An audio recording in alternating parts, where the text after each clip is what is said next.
గాయత్రి, ఆమెనే అన్నపూర్ణ, ఆమెనే కాత్యాయని, ఆమెనే రాజరాజేశ్వరి, అన్ని అవతారాలు కూడా అక్కడి నుంచే ప్రారంభమవుతాయి. ఈ అమ్మవారిని ఎవరైతే ఎక్కువ వేడుకుంటారో వారికి నిత్య యవ్వనాన్ని ఇస్తుంది. సౌందర్యంతో పాటుగా నువ్వు ఎన్ని కూడా భోగాలు అంటే ఇహలోక భోగాలు, ఈ లోకంలో ఉన్నటువంటి భోగ సుఖాలు అన్నీ కూడా ఆ అమ్మవారి ఇస్తుంది. ఎవరైతే మనసిద్ధి పొందాలనుకున్నా కూడా, తొందరగా రిజల్ట్ కావాలనుకుంటే కూడా ఈ బాలాత్రి అమ్మవారినే ఎక్కువ కూడా వేడుకుంటారు. బాల అంటే బాధలన్నీ బాపే అమ్మవారు.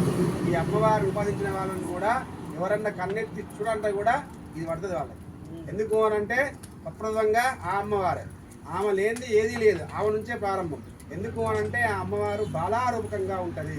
ఎంత ప్రేమిస్తుందో తిక్కలేస్తే అంత పుచ్చుకుంటుంది. కాబట్టి ఆ అమ్మవారి ఉపాసన ఎప్పుడైనా కూడా నేను నమస్కారం జన్మం పెట్టుకుంటే మీ వరబలం కూడా ఒరిగిపోతుంది.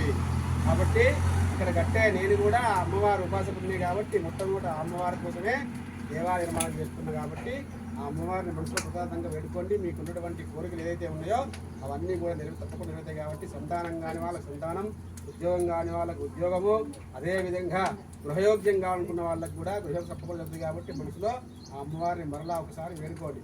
ఓం ఐం క్లీం సౌ స్వహ, క్లీం ఐం స్వహ, ఓం ఐం క్లీం స్వహ, క్లీం ఐం స్వహ, ఓం ఐం క్లీం సౌ స్వహ, క్లీం ఐం స్వహ, ఓం ఐం క్లీం సౌ స్వహ, క్లీం ఐం స్వహ. మంత్రాస్త్ర దేవతాభ్యో ఇదన్నమః.